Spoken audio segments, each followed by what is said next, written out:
السلام عليكم ورحمة الله وبركاته. أهلا بيكم حبايبي ومتابعين مطبخ شيري. النهاردة هنعمل وهننضف مع بعض الكرشة في دقيقتين اتنين، هنكون مخلصين أحلى كرشة. وهعمل لك النهاردة كمان الناس الأكيلة اللي عارفين الكرشة الشندوتش هنعملها مع بعض. لايك وشير وسبسكرايب وكومنت حلو جميل منك ودعوة حلوة من قلبك الأبيض. تعالي بقى نشوف الكرشة بتاعتنا شكلها عامل ازاي.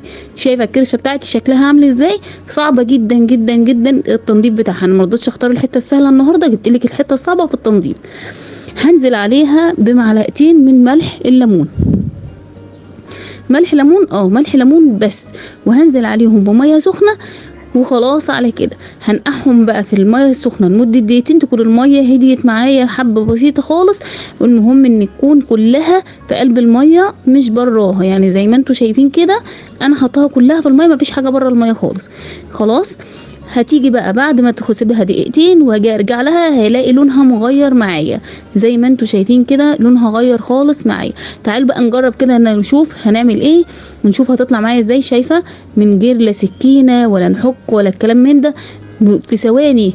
انا كمان ما كملتش الدقيقتين ومسافه ما حطيت الميه ما رضيتش استنى عليها ولقيتها عامله كده. شايفه بقى من غير ما احك خالص، زي انا بقى بعمل بايديا كده بتروح طالعه معايا من غير ما اعمل اي حاجه خالص. انا بفركها في بعضها كده بايديا، بتطلع معايا كل الوسخ والزفره اللي فيها بتطلع بتنضف معايا في ثواني.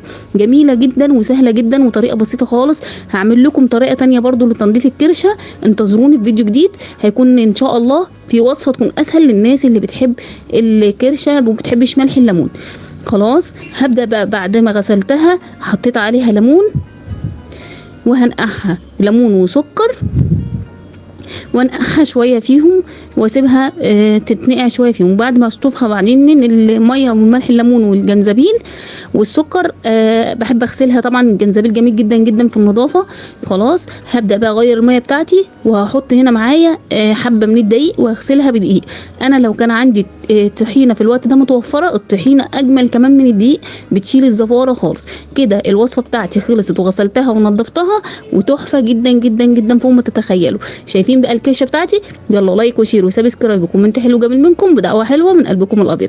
هسيبكم بقى تفعلوا الجرس على الكل اللي لسه داخل قناه جديد، يا ريت يكمل معايا. هتشوفوا ان شاء الله وصفات جميله وهتعجبكم. انتظروني في فيديوهات في العيد جميله ان شاء الله. اسيبكم في رعايه الله، مع السلامه.